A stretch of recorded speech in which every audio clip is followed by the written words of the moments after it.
ये मेरी दोस्त का वाकया है, उसी की जुबानी सुने। जब बारिश होती थी तो मैं अक्सर अपना बिस्तर उठा के छत पर सोने चला जाता था, क्योंकि उसमें सोने का मजा ही कुछ और है। वो भी एक गर्मियों की रात थी। सब घर वाले छत पर सो रहे थे। अचानक रात को बारिश होने लगी तो सारे अपनी चादरें तकिए संभाले नीचे भागे। मगर मेरी आदत थी कि मैं नीचे की चटाई अपने ऊपर डालकर सोता रहता था, जब तक बारिश जोर न पकड़ लेती, क्योंकि मुझे ऐसे बहुत अच्छा लगता था। उस रात भी सारे घर वाले नीचे चले गए और मैं अकेला चटाई डाले सोता रहा। कुनूदगी में था कि अचानक मुझे दो बिल्लियों की जोर से लड़ने की आवाजें आईं। लड़ते हुए उनकी आवाजें बहुत बुरी लग रही थी। वो लड़ते हुए छत की चार दीवारी पर दौड़ रही थीं और आवाजें इतनी भयानक थीं कि पूछिए मत। उनके रोने की आवाजें सुनकर मैं जाग गया। पहले सोचा कोई जूता उठाकर उनको भगा दूं, फिर सोचा कि मैं अंधेरे में जूता कहाँ ढूंढूंगा।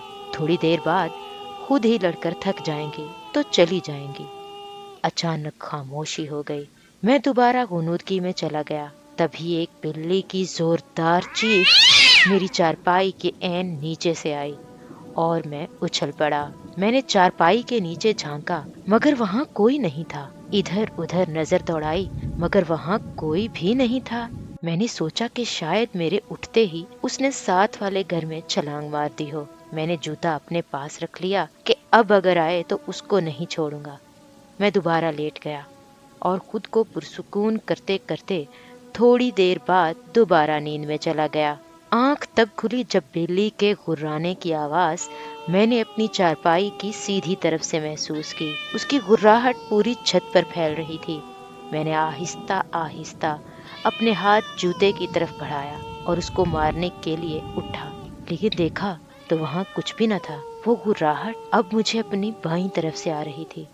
मैं अचानक बाईं तरफ पलटा तो वही आवाज मुझे दाईं तरफ से आने लगी। अब वो आवाज कभी दाएं तरफ कभी बाएं तरफ से आने लगती, कभी दूर जाती कभी करीब। अचानक शदीद खौफ मेरे बदन में दौड़ गया। मेरी पिंडलियां और पैर सुन्न हो गए। मुझे लगा कुछ गड़बड़ है। अचानक मैंने देखा कि एक सयाह बिल्ली दीवार पर बैठी सुर्ख आंखों से मुझे घूर रही थी। उसकी आंखें अंगारों की तरह दहक रही थीं। मैं कांपते हुए उसे देख रहा था। इतनी हिम्मत न थी कि मैं भाग खड़ा होता।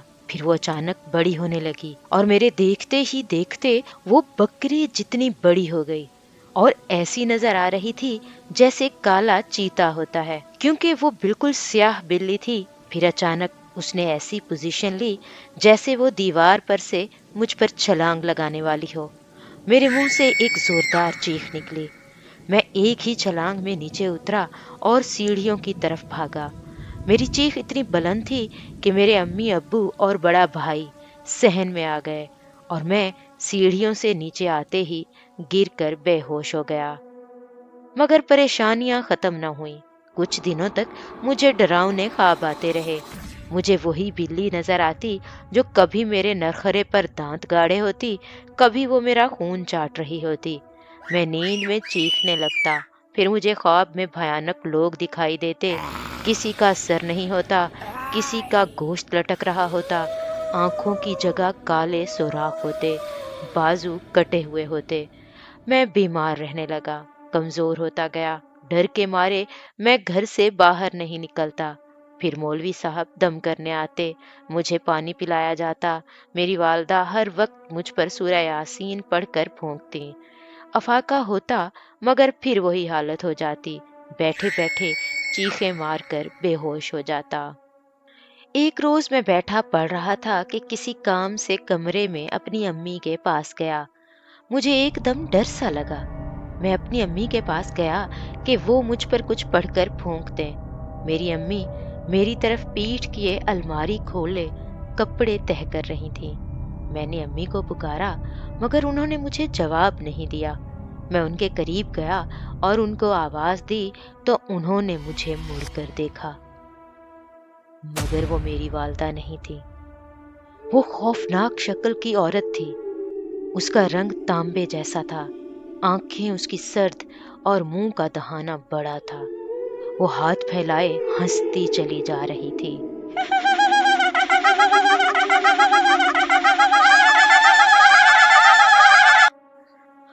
مجھے اپنی طرف بلا رہی تھی۔